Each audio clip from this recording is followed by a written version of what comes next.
وَلْتَكُنْ مِنْكُمْ أُمَّةٌ يَدْعُونَ إِلَى الْخَيْرِ وَيَأْمُرُونَ بِالْمَعْرُوفِ وَيَنْهَوْنَ عَنِ الْمُنْكَرِ وَأُولَئِكَ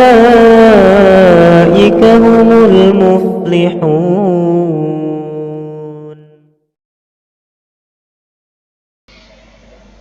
Assalamualaikum warahmatullahi wabarakatuh. Alhamdulillahirabbil alamin. Asyhadu an la ilaha illallah wahdahu la syarikalah wa asyhadu anna Muhammadan abduhu wa rasuluh. Allahumma shalli ala Muhammadin wa ala alihi wa ashabihi ajmain. Amma ba'd. Kaum muslimin dan muslimat yang sama berbahagia, alhamdulillah. Kita puji Allah Subhanahu wa taala, Allah yang telah memberikan hidayah, Allah yang telah memberikan petunjuk, Allah yang telah memberikan rahmat, dan Allah yang telah memberikan nikmat, baik itu berupa benda maupun dalam bentuk benda. Salam dan salawat kepada Nabiullah Muhammad sallallahu alaihi wasallam, Nabi yang senantiasa kita jadikan sebagai qudwah, sebagai contoh, sebagai suri tauladan dalam kehidupan kita. Saudaraku kaum muslimin dan muslimat yang sama berbahagia, pada hari ini kita berada di bulan ke-8 dalam penanggalan Hijriah yang biasa disebut bulan Sya'ban. Setelah bulan 8 ini, insyaallah kita akan memasuki bulan ke-9 di dalam bulan Hijriah yang biasa disebut bulan Ramadan. Tentu bagi kita sebagai seorang muslim mengetahui dengan pasti bahwa di bulan Ramadan Allah Subhanahu wa taala memerintahkan kepada kita untuk melakukan puasa, sebagaimana Allah telah sampaikan di dalam surah Al-Baqarah ayat 183. Allah Subhanahu wa taala berfirman, "Ya ayyuhalladzina amanu kutiba alaikumusiyam kama kutiba 'alal ladzina min qablikum la'allakum tattaqun." Allah Subhanahu wa taala berfirman, "Wahai orang-orang yang beriman, kutiba alaikumusiyam, Allah mewajibkan kepadamu untuk berpuasa. Kama kutiba 'alal ladzina min qablikum, sebagaimana orang-orang yang terdahulu telah diwajibkan kepadanya. La'allakum tattaqun, mudah-mudahan kamu bertakwa." Puasa ini tentu adalah kewajiban dan sekaligus menjadi rukun Islam. Tentu untuk memasuki bulan Ramadan ini, sebagai seorang muslim harus mempersiapkan diri. Ada dua persiapan yang mesti kita siapkan. Yang pertama adalah persiapan non fisik, dan yang kedua adalah persiapan yang bersifat fisik.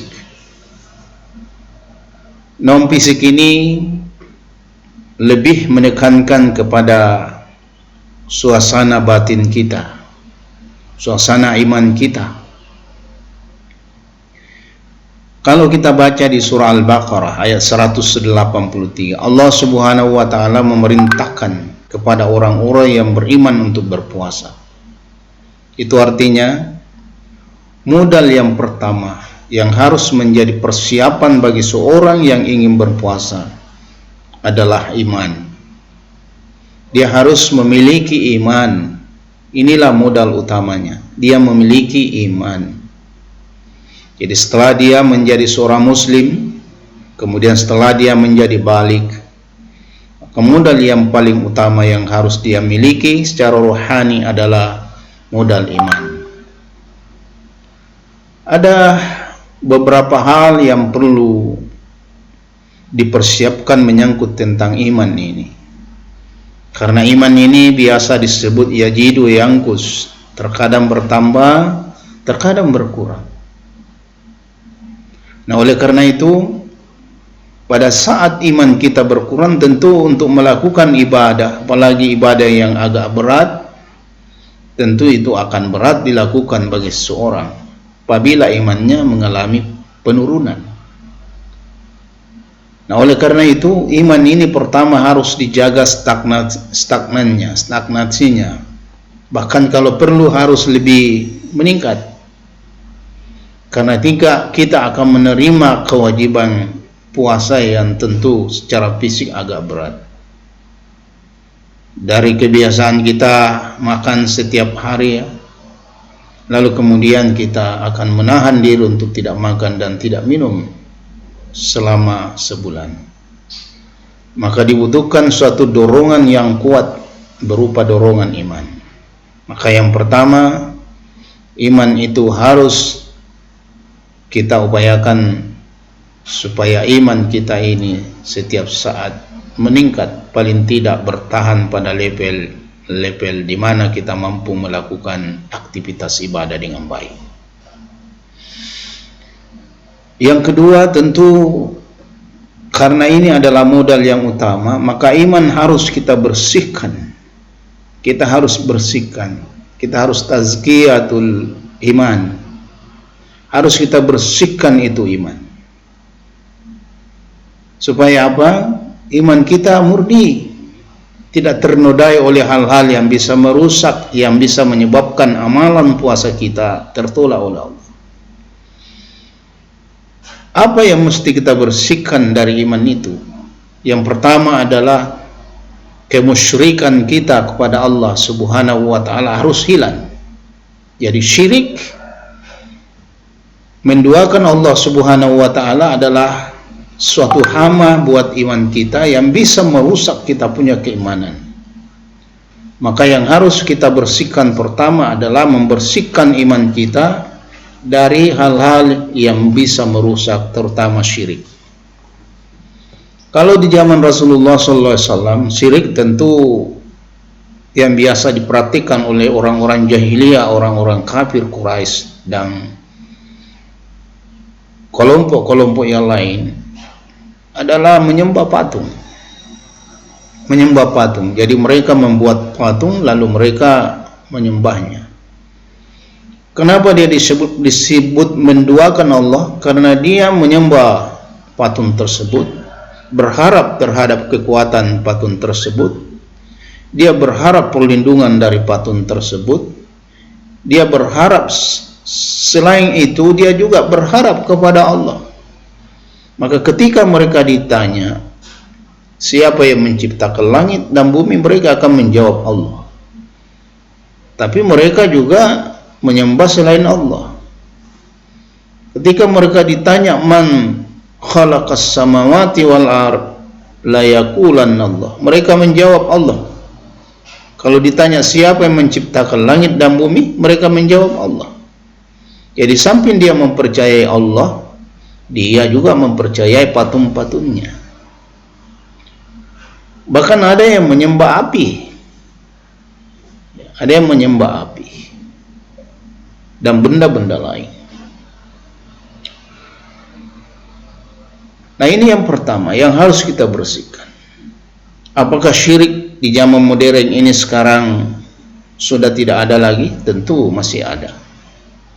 Masih ada orang-orang kita, orang-orang Islam yang tidak paham, yang mempersembahkan sesuatu kepada pohon, kepada kubur, bahkan datang meminta kepada kuburan untuk memenuhi harapan-harapannya.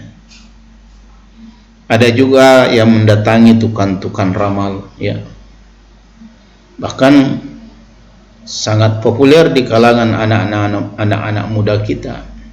Mereka mempercayai adanya ramalan bintang. Padahal di dalam hadis sudah disampaikan la ta'tukahunna, jangan mendekati tukang ramal. Artinya jangan mempercayai, jangan mendatangi meramal nasib.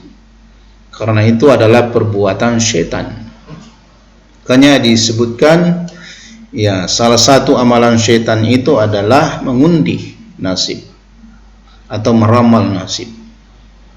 Itulah yang disebutkan oleh Allah, al-azlamu rijisun min amalis syaitan fajtanibuhu la'allakum tuflihun. Jauhi, karena meramal nasib itu adalah perbuatan syaitan, amalan syaitan. Nah, ini bersih. Barang siapa yang pada dirinya berada sifat syirik pada Allah Subhanahu wa ta'ala, maka disebutkan di dalam Al-Quran, la yahbatanna amaluka wa in asrakta la yahbatanna amaluka. Kalau kamu syirik kepada Allah, maka tertolak kau punya amal. Maka sangat penting sekali untuk kita menghindari, untuk kita senantiasa membersihkan kita punya iman dari hal-hal yang bisa merusak, terutama syirik kepada Allah Subhanahu wa ta'ala. Termasuk perbuatan syirik adalah ketika kita membuat jimat, ya, mempercayai jimat, ya, dan menggantungkan keselamatan kepada jimat itu. Itu artinya juga kita syirik kepada Allah Subhanahu wa ta'ala. Kalau kita berharap ada rezeki yang didatangkan oleh makhluk selain Allah Subhanahu wa ta'ala, ya, didatangkan oleh makhluk selain Allah Subhanahu wa ta'ala, maka tentu itu termasuk kesyirikan. Padahal Allah Subhanahu wa ta'ala tidak akan pernah disamai oleh makhluk itu. Dan yang menjamin rezeki kita sungguhnya adalah Allah, bukan makhluk yang bernama manusia atau benda-benda lain yang bukan manusia, termasuk jin dan malaikat. Yang kedua, tentu dalam rangka pembersihan iman kita, ya, harus kita menghindari riya. Jadi kita mempersiapkan diri dengan ikhlas karena Allah Subhanahu wa ta'ala semata, bukan karena yang lain. Kemudian kita berusaha untuk ittiba, mencontoh Rasulullah sallallahu alaihi wasallam dalam berpuasa, sebagaimana ya amalan Rasulullah sallallahu alaihi wasallam yang berpuasa mulai dari awal Ramadan kemudian berakhir di akhir bulan Ramadan. Tidak berpuasa di awal, berpuasa di tengah, kemudian berpuasa di akhir, lalu mereka mengatakan sudah cukup 1 bulan. Itu namanya puasa, ya, namanya puasa manipulatif. Tidak dibenarkan syariat agama kita. Kemudian tentu ada persiapan fisik. Salah satu persiapan fisik kita tentu tubuh kita harus sehat, harus kuat. Karena orang yang tubuhnya sakit, mengalami sakit, tentu tidak diwajibkan oleh Allah untuk berpuasa.